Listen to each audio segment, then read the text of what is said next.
Hey folks, velkomin í flæðiskerið með Rökkva og Jóa og við erum með Geir Ólaf sjá okkur í dag. Já. Hann þarf ekki að kynna. Nei. Komið þið sælist okkar. Kynni sér bara sjálfur. Svo latir við bara, kynnti bara sjálfur Geir. Ég var ekki alveg klár á því hvað varst að fara að gera, en já, hvað það gríp inn í. Já, einmitt. Gaman að sjá okkur. Já, Yes. sömuleiðis.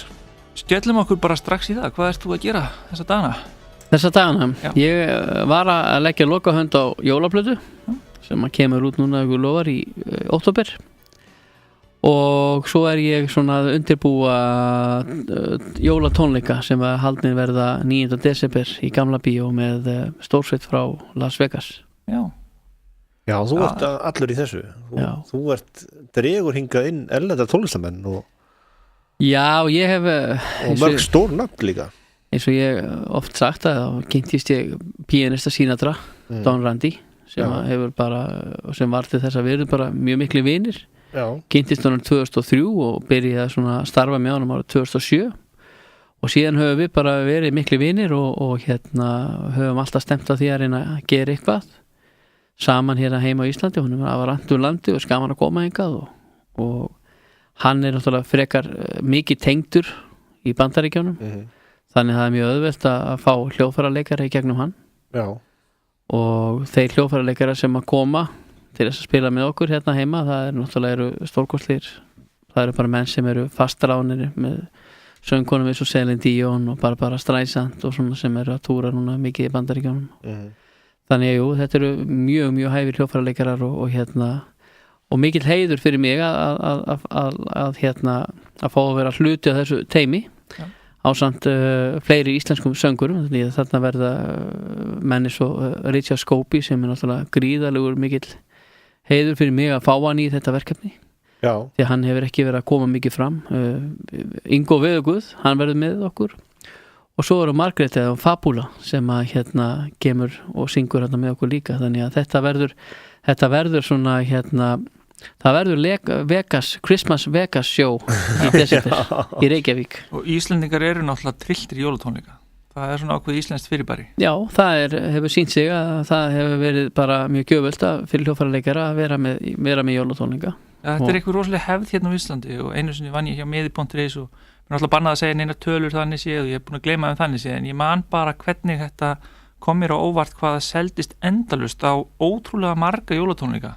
Maður hefði haldið, það eru Frostrósir og jólagestir Björgvins og svo voru bara endalaust margir aðrir og það seldist bara líka vel á þá, þú veist. Já. Eru Íslandingar mjög tónlistalega sinnaðir? Já, ég myndi ætla það, væru það í raun og veru. Það hins vegar kannski þyrftu vel að læra kannski að vera meira svona opinn fyrir fjölbreytileika tónlistarinnar og gefa því séns, tækifæri það sem fólk að bjóða upp á í dag, það alls konar og það náttúrulega bara gerist með tímanum, ég held að það náttúrulega hefur verið svona hefð að taka í erlend jólalög eða erlend lög og setja íslenska texta, jólateksta við þau og þetta hefur lifað með þjóðinni og þetta náttúrulega magnað, en nú þetta vist bannað að gera þetta, bannað að taka lag og gera íslenska texta eða erlenda texta við erlend lag. Já, þú verður að borga fyrir að fá leyfi eða bæði. Já, það þarf að gera það og það líka bara líka gott, því það ef maður semur lag og svo einhver maður út í heimi sem að gerir einhvern óviðandi texta við lagið manns og þannig að það náttúrulega verið að reyna að vernda. Ég einn af þeim mönnum sem að gera svoleiðis.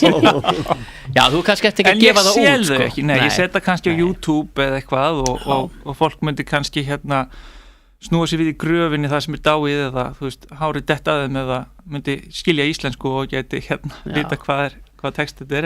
En þó að við erum alls ekki miðpunktur heimsins Íslandi, það er í við erum ekki alfaraleið en við höfum oft talað við erum að vera fræg, en ég held að við séum ekki alveg orðið svo fræg að það sé allir að velta sér mikið upp úr því hvað við erum að gera hér á YouTube. Nei, við höfum náttúrulega talað þetta í þættinum hvernig svona Íslendingar í gamla daga bæði með grín og tónlist bara stálu öllu steinu léttar á. Þýddu bara eitthvað grín jafnvel heilu þáttasirpunar og gáfu það út sem íslenskt eða öll þessi jólalög frá Björgvini Halldórssoni sem voru ítölsk þjóðlög og svo heyri heyrir maður upphælu lögin bara ítelsku og þú veist, þetta og þau eru mjög kjút já, þau eru mjög kjút en maður bara, ég vissi ekki að þetta verið jólalag. Nei. Já, það svolítið merkilegt, en svona stórsveita tónlist eins og þú ert með, hún nú ekki verið kannski mikið í svona, ekki verið mikið kannski svona eitt af því sem í senunni hérna á Íslandi. Hvernig gengur að koma þessu inn hjá Íslandingum, svona stórsveita tónlist? Já, ég hélt nú tónleika með Don Randi hér heima á Íslandi árið 2010 og það gekk alveg gríðarlega vel og þetta sjálfur sér kannski ekki daglegt brauð að þessi tegund tónlistar en hins vegar hefur hún ákveðið skemmtanagildi og þegar maður að vinna með svona hljóðfæraleikurum sem eru svona rosalega góðir þeir gefa svo mikið af sér og þess vegna myndi ég vilja benda fólki, tónlistarfólki á það að þetta hefur svo mikið skemmtanagildi og það að segja sko að svona sýning eins og við erum fara að setja upp í Gamla bíó að það svona hæpið að segja að eitthvað þessu líkt verið gert á Íslandi og þetta svona það sem ber hæst í Vegas og þess vegna gaman að fá að koma með þetta hingað heim og halda svona tónleika með svona hljóðfæraleikurum og svona frábærum söngurum sem koma hérna fram þannig að eins og ég segi að ég vil alltaf vera þannig að mér er svo gaman að sjá fólk vera að gera öðruvísi hluti mér er svo gaman að sjá í hverju sem í hvaða list geira sem að það er svo gaman að sjá þegar fólk þorir að koma með eitthvað nýtt eða bjóða upp á það og við Íslendingar við viljum vera alþjóðleg og þá verðum við líka að taka alþjóðlegri stefnu í listageirunum og í öllu því sem að verið að gera í heiminum í dag og þora að taka mótið í okkar eigin landi.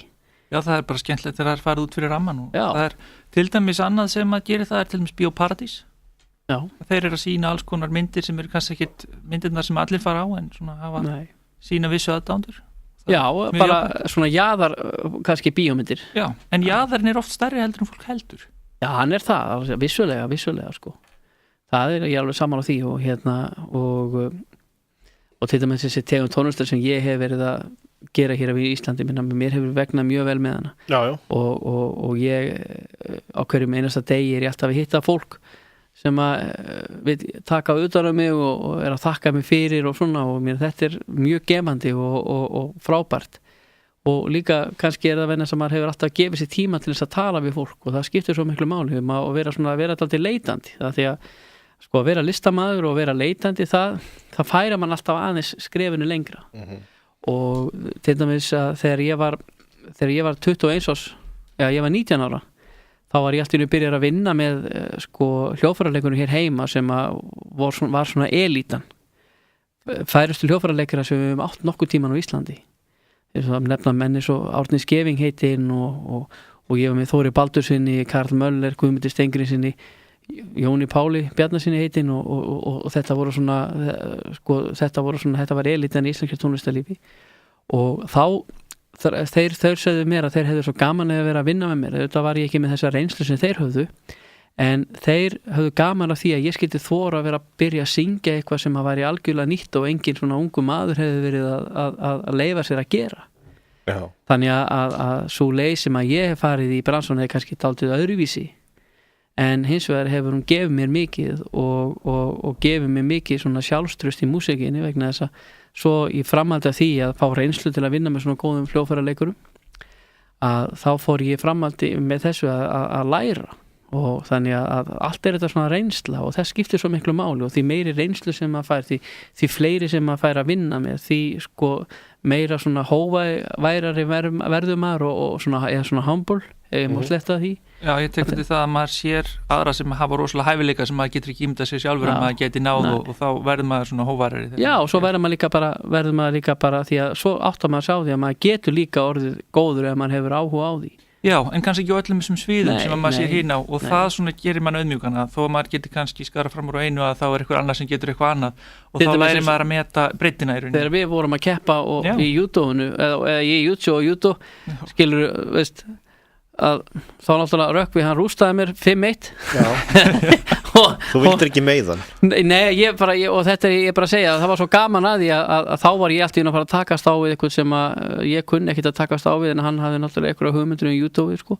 Þannig að þetta er svona misjátt en maður bara virðingu fyrir því og það var bara mjög skemmtilegt og það var gaman að við gáttum safnað eitthvað fyrir þá sem að minna mega sín Man ekki hvað var, ég minnir að það hafi verið svona 50.000 eða eitthvað sem við safnaðum fyrir barnaspítala hringsins Já, einmitt hringinn, já Og já, þá ertu náttúrulega líka af því að þú kemur úr judo og ég kemur úr brasilísku jiu-jitsu að það er svona ýmislegt sem að menn í brasilísku jiu-jitsu geta gert sem að eiginlega fer inn í eyðurnar í judoi, svo má segja. Já. Þar sem að judo er mitt svona vanrækir og fer inn í það og það er voðalega erfitt að komast út úr því. Já. Það er í rauninni þannig að judo gengur aðlúta á standandi glímu og svo í gólfinu þá kannski viltu halda einhverjum föstum eða eitthvað svoleiðis eða bíða þangað til að þeir eru sagt að standa upp aftur ef ekkert gerist.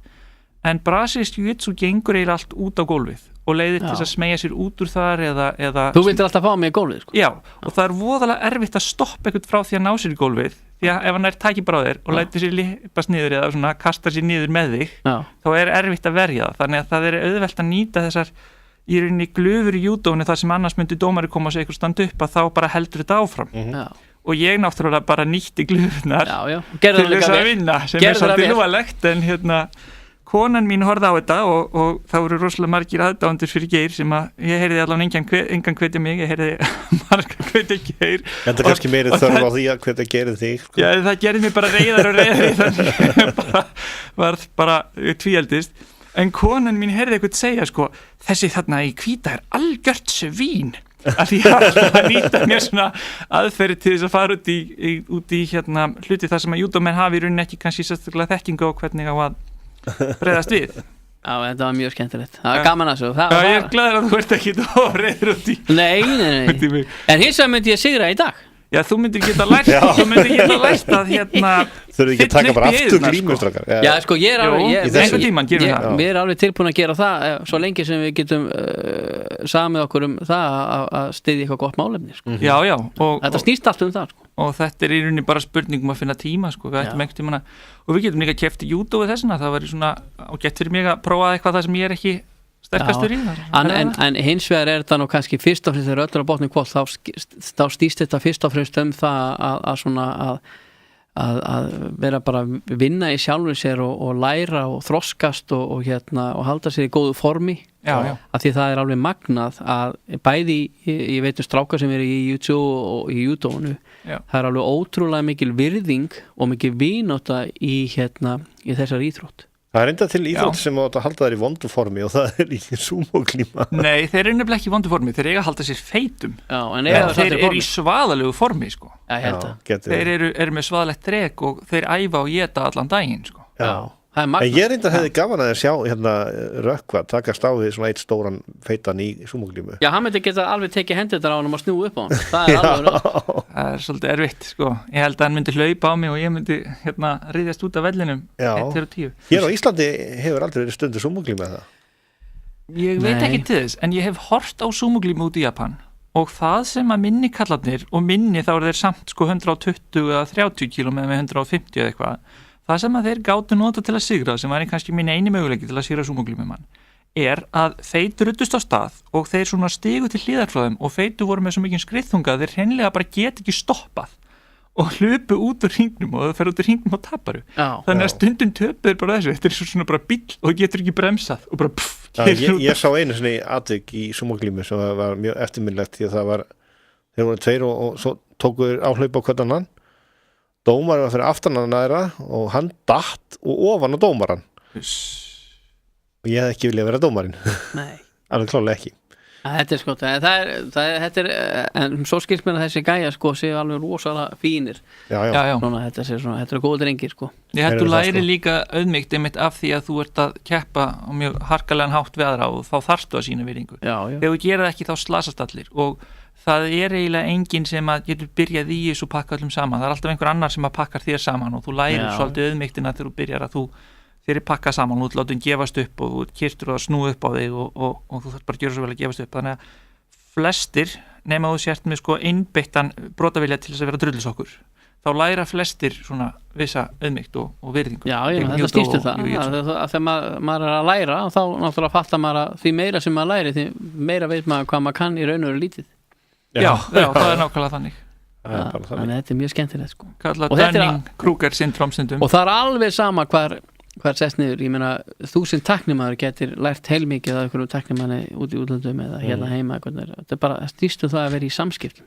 Já, maður getur líka oft í rauninni lært af einhverjum sem er samt þannig sé síðri en maður sjálfur í einhverju, af því að hann hefur kannski einhverja aðræðaferðir sem að, þú veist, þó hann sé kannski heldina já, þá hefur hann kannski einhverja aðræðaferðir sem getur nýst þér, eða þú getur kannski lært af hans mistökum eða eitthvað. Mér finnst að hafa lært af því að horfa uppistandara sem voru fastir í einhverju slæmu fari með að segja, þetta er algjör mistök. Svo fór ég að hugsa, hvað af þessum mistökum er ég að gera? Eða er ég að gera kannski í mína mæli eða eitthvað, en hvað af þeim er ég að gera? Hvað á ég að forðast? Og þá kannski hugsa ég aftur minn gang og hérna laga eitthvað. Já. Þetta er magnað. Þetta er mögnu speki. Já, ég til dæmis bara tók eftir nokkrum uppistandurum sem að komu inn hérna breskir til þess að vera með gig hérna sem ég flutti inn í runni eða komi og ég gerði gig fyrir, að einn hljómaði alltaf eins, setningarnar hans hljómuðu alltaf í voru alltaf í sama hrynjandi. Þannig að, og svo kem ég heim og þá sé ég hús og svo fór þetta til kattarins, þú veist, alltaf svona eins. Já, var það eiginlega mjög einslegt og leiðilegt. Já, og það verður svo þreytt að hlusta á þetta því að þá er þetta svo augljóslega hann búin að búa þetta til frekar en hann sem einlægur karakter að segja sögu. Og ég fór að hugsa, geri ég þetta ekki stundum svolítið þegar ég er að segja brandara, ég er með strúktúr og þá er ég kannski til að segja allar setningarnar með sama hrynjandi og fór að æfa mig, gera svolítið kjánulegt í rauninni en mjög sniðugt, að þegar ég las fyrir krakkan mína þá prófaði ég að breyta alltaf hrynjandi í öllum setningum alltaf stöðugt og segja hann ekki alltaf eins og maður myndi kannski típist segja hana og aðalega passa að breyta hrynjandanum alltaf og hvernig maður les. Af því þegar maður les það getur að vera mjög monotónist í rauninni þó að það sé kannski svona fallegur og leikrætt strúktur á því ef þú ert alltaf eins í hvernig þú segir setningan, hvar er áherslan í setningunni. Stundum setja hann kannski óhefðbundin stað og svona og þetta myndi ég segja hjálpaði mér rosalega mikið. Það var ekki. Já. Það var ekki. Þú veist að svona aðeins breyta þessu til. Já, þetta er bæling. Þá er auðveldra að hlusta á það því að þú sofnar ef þú heyrir svona róandi sem er alltaf með sömu hrynjandi og svo heyrir aðra setningu. En þetta ekki að reyna að svæfa börnin? Það hljóma svona svo veðurfræðingur og lesa veðurfréttir. Já, nei, ég er svo athyglisjúkur, ég svæfi ekki börnin mín, ég er bara hlustið á mig krakkar. Ég er að lesa hérna. Já, þetta er svona. En ertu að fara að gefa út plötu á næstunni? Já, ég var að segja það á það ekki. Jú, þú talaðir í sama hrynjandi þannig að hann mista athygli. Já, ég mista athygli. Já, ég sem sagt að gefa út plötur sem er að koma núna fyrsta. Nei, ég ætla að segja ekki gefa út heldur, ertu með aðra plötu í bígerð? Já, fyrir utan þessa plötu. Og það sé að minna. Já, það má segja að svo sé, en það er ekki orðið ljóst ennþá, en auðvitað stefnir maður að því. Þetta er allt í ofninu bara. Já. En nú náttúrulega ég að hugsa þessa plötu, jólaplötu sem er að koma út og tónleikana og það er alveg meira en nóg verkefni, sko, þannig að maður þarf að huga mjög vel á því og sinna því mjög vel til þess að þetta gangi allt saman upp. Jú, ég vil vona samdiski einhvern tíma frá þér.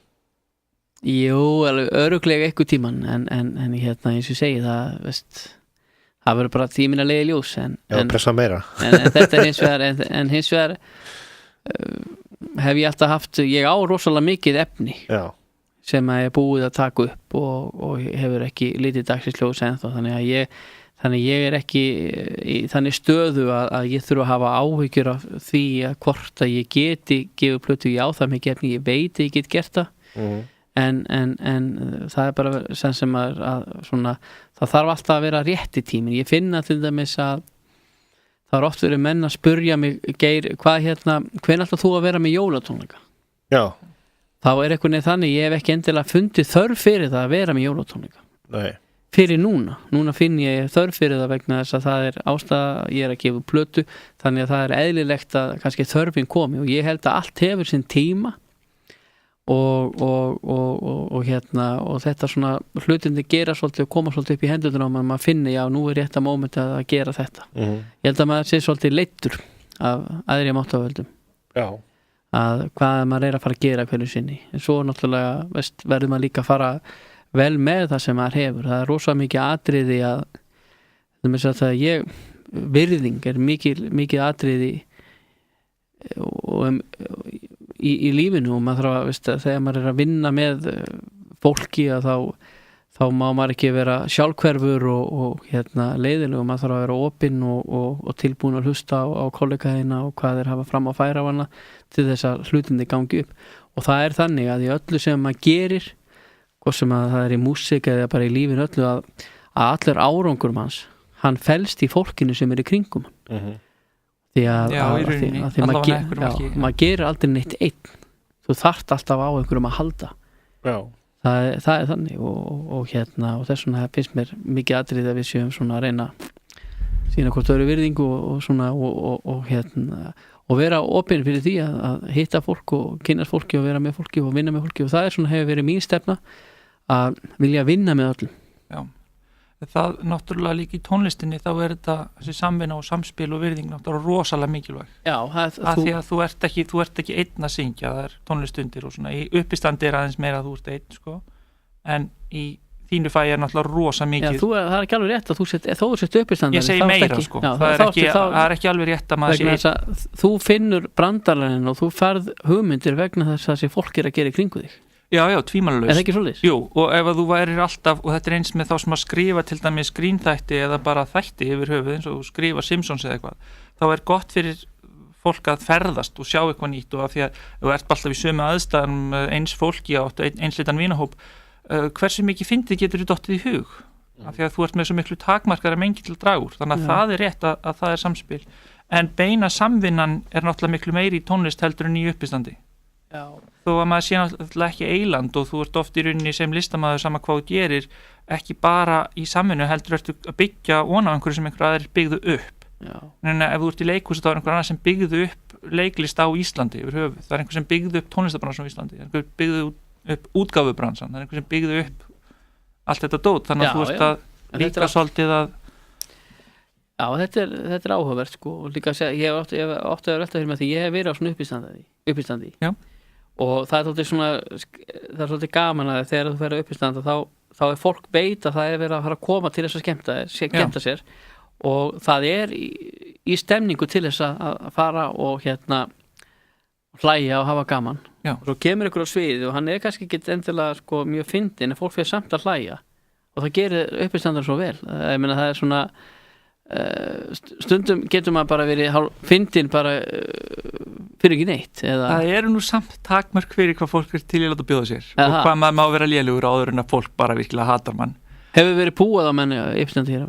Nei, ég trú því. Já, ég man ekki, sko, ég hef átt uppstand sem voru hörmuleg, ég man ekki hvort eitthvað púaði beinlega á mig, jú, örugglega til mann en það er alveg stundum sem að, sko, uppistandan er ekkert að fá neina öldu af ást, sko, frá árendum en það er náttúrulega stundum er það bara eitthvað neginn óviðeigandi hvernig uppistandið er sett upp, að þú ert kannski uppistandur út pantaður fyrir fullan sala fólki sem allir vilja spjalla saman en ég minna stundum eru uppistandar bara lélegir annarkvort yfir höfuð eða bara þetta kvöld og það getur alveg gerst að því að stundum hef ég þurft að vera með smá uppistand þegar maður er að bíða og ég var kallaður inn á svið og ég ætti að fara beint að syngja og það sem að gerðist var að það bílaði tæknimálin og þá þurfti ég að fara að tala við fólkið og þá datt mér í hug þetta uppistand þar sem ég sagði dögum minn og herra ég var náttúrulega vikið það að ég var ekki alveg viss hvort ég geti komið þetta í kvöld því að mér líður ekki alveg nógu vel kærasta mín hún hætti með mér í morgun, ringdi í mig og það kom svona kviður í salinu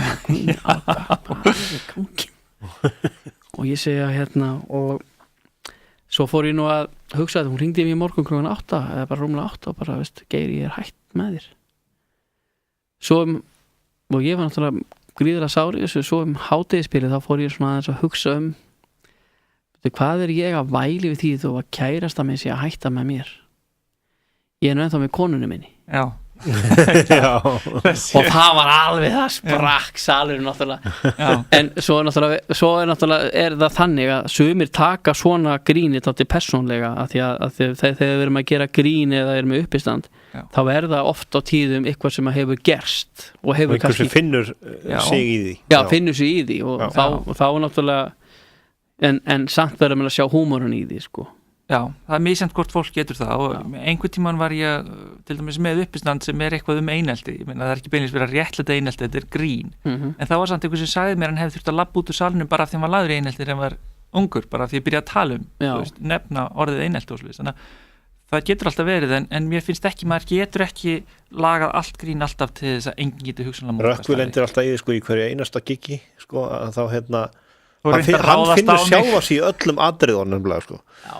þetta er, ég meina sko, Rökkvi er náttúrulega frábær og ég held að uppistand hefur farið mjög batnandi á Íslandi í gegnum tíðina það er svona, þetta er þetta ekki raun og veru frekar nýtt að nálinu í Íslandi svona uppistand það er mjög vaxandi brans á Íslandi ég er alltaf að reyna að gera í því að móðga Rökkvi í þáttunum það er ekki hægt þú verður að vera búin að búa til eitthvað fyrir þáttin ég þarf að gera það og ég veit að þú ert ekki með eitthvað svona þegar þú segir, er ekki þróunarkenningin bara kenning, þá veit ég að þú trúir ekki sjálfur þannig ég verð ekki dreifir stundur reynt að eitthvað svona besta leiðin til að gera með brjálaðan er andvísindalegt tal og tala um fótbolta það er ágætis ég þól ekki fótbolta ekki? Nei tölum aðeins um Manchester United það er en þetta er nú svona það er það sem maður þarf að reyna að muna sko, ef maður er með fólki þá þarf maður að meta það að verðleikum og og stundum ég var með einu manni sem spilaði krikket hann var að segja mér sko, ég hafði engan áhuga á krikket Nei, það er erfitt ég meina, það er bara hvort ég á krikket og hann var að svo þegar hann fór að útskýra fyrir mig hvernig krikket virkar þá fannst mér þetta alltaf áhugavert en ekki alveg nógu áhugavert að ég fór að skoða meira að horfa á leiki en allavega það sem maður ekki skilur það er kannski eðlilegt að maður hafi ekki mikinn áhuga á því en svo leið þegar maður fær skilning á því þá vex áhugin, alveg svo til dæmis margir að reyna að fá mig að fara í golf og einhver hluta vegna þá bara finn ég mig ekki knúi til þess að fara í golf en ekki það að mér finnst það leiðilegt mér finnst mjög gaman að þegar ég er að horfa á sjónvarpið þegar ég sjá þessa góðu golfar að slá að kúluna þá finnst mér það áhugavert en ég hef ekki beinlis áhuga á því en ég myndi aldrei segja að golf væri ömurlegt eða leiðilegt en þess að því ég veit að það er að gefa mörgum alveg ótrúlega mikla gleði En þú ert líka bara ljúfari manneskja heldur ég skal alveg segja að fótbolti sé ömurlegur og góð en ef þú myndir skilja fótbolta skilur fótbolta, veistu hvernig ránstæðir og svona Já, sirka bótt En málið þetta er ekki alltaf spurningum að skilja stundum hefur maður líka bara smekk áhuga Þú getur vita hvernig eitthvað á bragðið þú fundist það vond að frekar en að vera bara hrættur við að smakka þetta er bara En að mér svo sem alveg samátt ykkur annar hefði gaman að því svo sem ef ég þarf ekki að hlusta og tala um þetta endalaust Nei, ég minna það er svona er þetta, en ég þurfti nú að vera með þessum ágæta náum, þetta var reyndar úti sko, og ég þurfti að vera með honum í lest í 3 klukkutíma, ég held að hann hafi talað í 2 klukkutíma um krikket og ég bara var að fíla þetta Það grínast Þetta var mjög áhugavert og gaman að því hann frá Suður Afríku og þetta var bara áhugavert og ég vildi bara vera líka bara kurteis að því að maður náttúrulega segir ekki nei, herri fyrir ekki, ég nenni ekki að hlusta á þetta við erum hérna í lest Þú ert fýtt til að vera svona meðvirkur með fólki sem að tala um leiðilega hluti lengi ég er alveg örugglega meðvirkur og ég er alveg sérstaklega meðvirkur núna því Þú ert búin að segja að ég sé frábær, það er mjög meðvirt ég meina, þú ert það sem ég segi alltaf, maður á að reyna ég held að það sé svolítið þannig að maður á að reyna að ná því besta úr fólki og maður nær því besta með því að til dæmis ekki vera að gagnrýna það og leyfa fólki ég sé að maður á að leyfa fólki að vera eins og það er svo lengi sem það er ekki að brjóta sér eða öðrum og svo er bara að misja hvernig fólk er sumir oft í fílu sko, ég meina og þá var ég ekki meðvirku því að því það hefur ekkert með mig að gera sko. En það fílan alltaf líka oft stjórntæki til þess að reyna að fá aðra til þess að hætta einhverju marga kærustur sem að letu ekki í sér heyra ég vil í 2 daga sko. Þá lærði ég svo lærði ég bara allt í hennu þetta, ég ætla ekki að bjóða með þetta nei, ég heldast við það sko. Og svo bara, var ég ekki að hringja þá hringdu það strax, kannski 10 mínútur hvernig hringdur ekki já. Svo líka með þetta svona fólk sem notar fílu, það heldur ofta að þú alltaf bara að fatta hvað það var sem þú gerðir þegar maður móðgæði það eða pyrraði það eða eitthvað og maður veit það ekkert endilega Nei, það bara eins og maður ég meina, en svo náttúrulega sem betur fyrir lagast það nú með árun það hætti nú að vera svoleiðis ég held að það ekki margir sem að ég þekki sem að gera þetta lengur sem nota fílur Nei. Það getur verið eflust ykkur sko, en ég þannig að mér finnst alltaf betra bara að vera ekki upp á kanti fólk og þegar maður í einhverju eða eitthvað kemur ykkur upp að þá reynir maður bara að leysa málin strax, það held ég sé miklu betra Já, borga sig Já, bara þægilega og það kemur í veg fyrir meiri miskilning Náttúrulega vesinn og allt Já Þilust að flæði skýra útarpi sögum Jóhann Kristjánsson og Rökkur Véstinsson hérna með ykkur og við erum að tala við Geir Ólafs og við ætlum að fara betur í tónlistina hér á eftir en við ætlum líka að heyra í Geir Ólafs hérna eftir auglýsingarnar og svo heyrum við í honum sjálfum tala á eftir Takk fyrir Já, Geir, hvað var þetta? Hvað segirðu? Hvað var þetta? Þetta var tekið upp á plötu árið 2012 Þarna ég með hljómsveitina mína frá Ameríku Maður heyrir bara hvað þetta vandað til verka þarna hljómfarleikurinn og Já, þakka fyrir, þetta bara virkilega gott Gaman að þessu Já, skemmtilegt En, já, þú ert allir í þessu og svo ertu líka í júdóinu Já, ég reyndar ekki verið mikið að núna undanfarið en ég ætla að stefna að vera í haust En þú hefur nú góð afsökun því að þú átt 7 mánaða stelpur Jú, ég og yndislega dóttur sem heitir Anna Rós Hvernig að samræma þessi hlutverk all? Þetta besta hlutur sem ég fengi í lífinu Já, það ekki og það ekkert ánægilegra og gefið mér meira heldur en að fá að vera með henni Ég vakna með henni á mótnana og við eigum yndislega stundir saman þetta er alveg gjörsamlega magnað þetta er einhver magnaðasta upplifun sem að Já, það í rauninni toppar það ekkert þetta er alltaf líka bara yndislegt búin að þróast til þess að þetta sé það sem að okkur finnist merkilegast í lífinu Já, þetta er merkilegast sem ég hef gert Já. og já, bara magnað að maður eiginlega engin orð til að lýsa tilfinningu sínum eða ást sinni á þessu barni Já, hjá mínum að líka þegar þær eru ógeðslega óþægar eða hortugar eða eitthvað svona, það voru kannski mjög leðilegt en þá samt hugsa alltaf, já, ég veit þá allavega öruglega að hún er ekki rángfæðruð og þetta er mitt barn rífur svona kjaft, hún er öruglega mitt barn er það allavega hann er ekki komið á þann stað núna sko. núna er nú kannski svona frekar að gera hlutina ómeðvitað sko, eins og að veist, ég var ekki aðeins að hlæja daginn hún er náttúrulega henni er búin að takast að pissa á pappa sinn og kúka á pappa sinn já. Og svo snerrar hún á pappa sinn og slefar á hún og svo ég sagði þetta er alveg sama hvað reynir, pappi elskar þig bara meira og meira þannig að þetta var bara þetta er bara magnað, þetta er yndislegt sko og svo er hún bara svo mikið gleðigjafi og alltaf blósandi Já, svo kemur það sko seinna þegar þið fara ekki að tala og skilið að stundum máttu ekki hlæja þegar þið langar ópasta til að hlæja því það er eitthvað ópasta fyndið sem má ekki Já, ég verð að passa að vera ekki mjög kærulus Já, ég er svona að gefa þér ráð Þakka þér fyrir okkur minn, ég er mjög þakkláttur fyrir þessi ráð Eitt svona augnablik sem ég man eftir sko að það var litla stelpan mín búin að vera ein með smjördós í svolítinn tíma og ég kem að inn og hún er búin að klína smjör út allt, hún er búin að éta og með hendin upp úr smjördósinni og svo segir hún svona sjáðu pappi, búin að byggja snjókall og þá var hún búin að hnoða smjörkúlur og klessa ofan á hverja aðra og búið til snjókall og ég var næstum því sprungin úr hlátri en betur fer ger ég ekki því að þá veit ég hún hefði bara byggt snjókall úr smjöri á hverjum einasta degi en djöfull fannst mér þetta fyndið Þetta er fyndið Þetta hefði getað verið verra sko ef hann hefði verið inn í stofu og verið búin að maka þess á sjónvarpið eða eitthvað slúðis Já Veist, þannig að þú getur verið mjög fegin að hún bjóði snjókall en gerði ekki eitthvað annað við smjörið Já, en þetta er bara svona það er bara gaman að þessu þetta er bara yndislegt og Svo var einn vinur minn, hann sagði sko ég held að þú eftir að vera alveg meir það var ára fættist það, ég held að eftir að vera alveg meiri hátta pappi og ég, veistu, ég var ekki vissun að ég erði eitthvað sérstaklega góðu pappi og ég veit ekki að raun og vera ennþá það nema það að ég hef gríðarlega mikið áhuga fyrir þessu barni og er gaman að vera með henni og tel að það sé rétt það sem menn segja að það sé gríðarlega mikilvægt að feður séu með börnunum sínum á þessum aldri þarna sé raun og vera mesta tengingin á þessum tíma og ég get alveg mynda með að það sé rétt sko. En sko ég held að hins vegar að verða þannig að Guð lofar að maður veri gamall maður og fer kannski á elliheimili þá kannski kemur í ljós hversu góðu pappi maður var. Já, þetta er svona eins og þú ert búin að kaupa hlutabréfum og svo selur þið. Já. Það skilur að því að það eru kannski meiri líkur á því að barnið manns vilji vera meðmanni ef að maður hefur reynst börnunum sinu vel sko.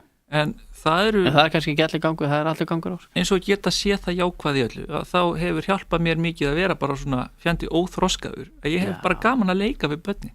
Já, ég er það líka. Ég leiðist ekki að leika við krakka. Ég er alveg gríðarlega óþroskaður og minnst þetta, það er það besta sem kom fyrir mig.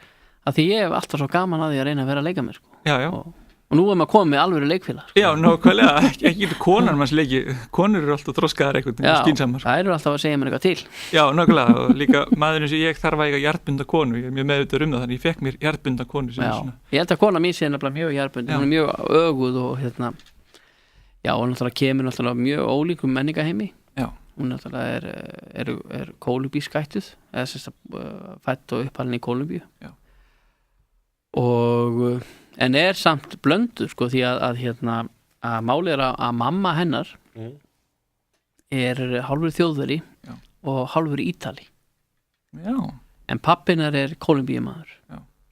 Þannig hún er alltaf dóttir blönd og svo var ég þegar ég var að skýra dóttir mína þá kom systir Adríönu, konu mína hingað til Íslands til þess að vera við skýrtina og reyndar var hún við fæðingunina líka en við þurftum að skýra hana því hún var svo að fara þannig við vildum hafa sem flesta í fjölskylduna hennar hjá okkur meðan við skýrðum hana og þá fór hún að segja mig frá því að dóttir mín var ættuð frá Sikiley.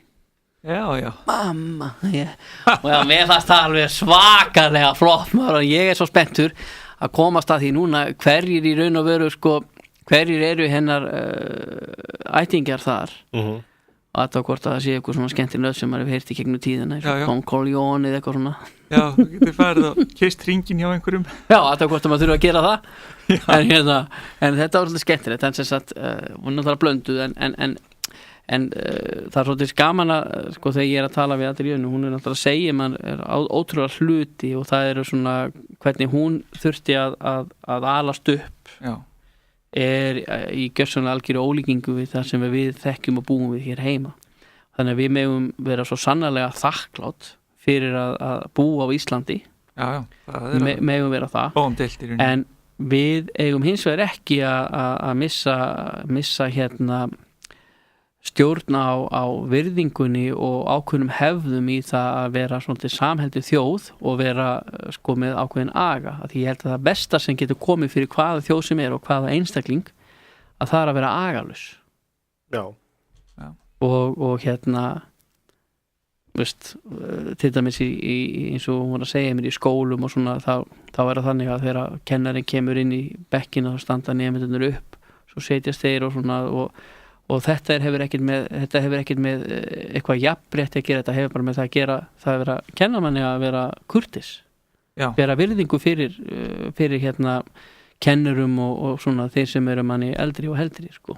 Já, Íslendingar hafa rosalega lítið af hefðum og siðareglum í rauninni í sambandi við samskipti sem að mér finnst mjög þægilt það þurfa ekki að hugsa með þessa hluti en Íslendingar virka líka oft mjög dónalegir í útlöndum og fólk hefur oft bara tekið kostu fyrir hvað ég sé brjála þess að dónulegur og ég skil ekki eins og hvað er að tala og svo er mér bent á alls konar hluti sem ég gerði ekki sem á að gera og ég er bara, ok Já, náttúrulega eðlilegt að þegar maður fer til nýs lands að þá náttúrulega kannski þekkir maður ekki alveg nákvæmlega hvað er í gangi en að því að kona mín er sem sagt Erlendur Brotun og búin að búa í útlöndum og var síðast búsett á Spáni að þá fór ég náttúrulega heimsækjana mikið þangað og þar lærði maður eiginlega helling og það er svo gott að sjá hvernig aðra þjóðir hafa það og hvernig þeir eru svona almennt það er mjög gott að fá saman ekki og þess svona finnst mér svona að því að ég kynst mikið af erlendu fólki sem erlendu bergi brotið og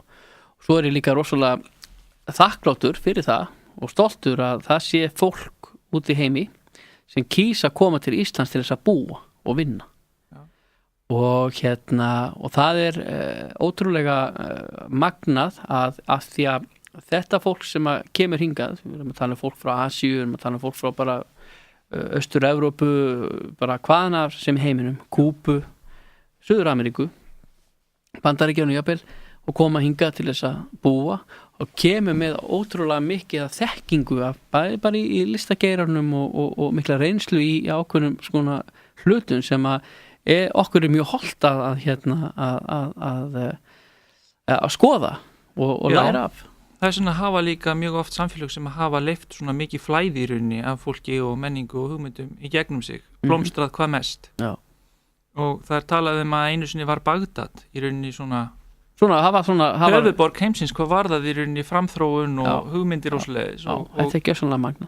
Já, og svo því miður... Og fyrir ekki, ég glemdi náttúrulega, ég nefndi þetta Mið-Austurlönd og svona, þannig að Já. Við erum að tala bara flóruna eins og hún Já, en því miður náttúrulega ástandið í Mið-Austurlöndum bara í rauninni misslæmt eftir landi, það náttúrulega margt slæmt að gerast þar. En fólkið ekki slæmt? Nei, alls ekki. Það nefnilega, og það sem að maður má heldur ekki gleyma að ef maður ætlar að alhafa eitthvað þú veist, Evrópa menningu eða eitthvað svona, að þá má maður ekki gleyma að þeir hafa líka á sínum tíma verið fremstir í rauninni. Já, það sko, ég hitti þegar ég var í flugvél núna ég kom heim til Íslands þá hitti ég á góðan félaga sem búsettur út á á Spáni og hann var að segja mér hvað þetta væri raun og veru magnað því að hann tryði því að 99% mannkynsins væri gott, væri friðsamt og þetta 1% sem að væri ógnandi þess að væri svo þungt á voðaskálanum. Það að segja það eins og sagt að þú mjög fínt maður og þú gerir 100 góðverk en ef þú gerir einn aulaskap þá vegur það þyngar heldur öllu 100 góðverki. Fólk mann frekar eftir því Já, ég er nú ekki kannski alveg sammála þessari nálgun en það er allavega þannig að flest fólk í heiminum vill lifa í friði. Ég er að segja það. Það langar eiginlega engan til þess að fara í stríð svona þannig séð. Nei. Flest og þá sem langar að fara í stríð langar að fara í stríð til þess að segja að innan gæslega að sigra stríðið svo það getur komist á friður aftur. Já, en það bara virkar ekki þannig. Nei, það er náttúrulega ákveðin ofreinföldun þannig að ofbeldi náttúrulega ég er ekki tilbúin að segja ofbeldi leysi aldrei einn vanda en ofbeldi skapar mjög oft annan vanda þegar það er búið að leysa einn eða ef maður talar að leysa þá er það heldur ekki endilega lausn fyrir annan en dauði fyrir hinn. Nú þú segir nefnilega eitt sem er mjög merkilegt að þú hefur heyrt talað samtök sem heitir FARC sem í Kólumbíu. Þetta stjórnarandstaða lýðveldisins. Já. Og vandamálið í gegnum tíðina þar er það að þessir menn þeir hafa viljað komast inn á þing, haft áhrif á samfélagið og þeim hefur ekki tekist það og þess vegna hefur verið landið verið mjög stríðþjást í gegnum tíðina og núna í fyrsta skipti eru þeir búin að gera vopnahlé sem þýðir að vopnahlé komið á en það hafa margir þurft að greiða mjög hátt verð fyrir það með lífi sínu og þá segja sömu núna en hvað pappa minn sem var rændur eða mömmu mína sem var skotin eða veistu, það er alltaf að reyta réttarsins þannig að nú hugsunarháttu þeirra þannig við viljum opna landi okkur, við viljum búa í góðu landi að því landi okkur er fallegt og frábært og mikil auðlindi og við viljum fá fólkið úr heiminu til að koma heimsækja okkur og við verðum að ná í friði og það er gott að geta að hugsa þetta svona en þess að næsta kynslóð sem að koma hún þarf að fá að alast upp í það að landi sé ekki klofið. Já, og svona hefndarkeðja stoppar aldrei. Ég meina sér það eins og gömlu Íslendingasögurum þegar hefndar skylda og svo drepur einn og annar hefnir og þá þarf að hefna hans og þú veist, þetta stoppar ekki. Þetta stoppar ekki og það man enginn á endanum einu sinni hvernig þetta byrjaði. Nei, en nú eru kosið þessu lög í Kólumbíu og samkvæmt tengdaföðum mínum að þá er mjög líklegt að þetta verði bara samþykkt sem er bara frábært fyrir Kólumbíu og Kólumbía er eitt fegursta land í heiminum og það algjörlega magnað að koma að hana og frábært fólk og það sem alltaf í minningunni hjá mér hvað fólki var bros mikið Já, veistu, svo frábært sko. Og og því það var alltaf að tala um það þegar ég myndi fara út og þá ég bara drepinn, það var alltaf svona það nú kannski íkt. Já, en það alltaf verið sko, því Það gæti það gerst en líkundar ekki yfirgnæfandi. Nei, og þegar ég kom þá fannst mér bara eins og ég væri að því að flest þarna í Kólumbíu eða í Bogota, það bara hún bara, þetta bara verða mjög evrópskt. Allt svona mikið að nýju byggingum og flotti restaurantar og óbóðslega góðu matur og gríðarlega auðlindir og fallegt. Alltaf mörg af þessum löndum þarna og víðar í rauninni gætu blómstrað svo miklu betur ef að væri aðeins öðru sér stjórnarfara. Já, og vandamálið til með sér svo núna í Venezuela að ástæðan fyrir að landið bara á hraðri niðurleiðnd, það vegna þess það eru bara ótrúlega fáir sem eru ofboðslega ríkir. Já. En flestir eru orðnir bara mjög fátækir og meira þess að fólk sem átti eitthvað pening það búið að missa allt. Já. Þess vegna ástandið þar eins og það og við þurfum að biðja fyrir því að þetta lægist. Endum á þeim orðum flæðiskyrið, það á endarunnið. Við erum ekki búin að vera flæðiskyrið staddir hérna í dag. Nei, heldur betur ekki.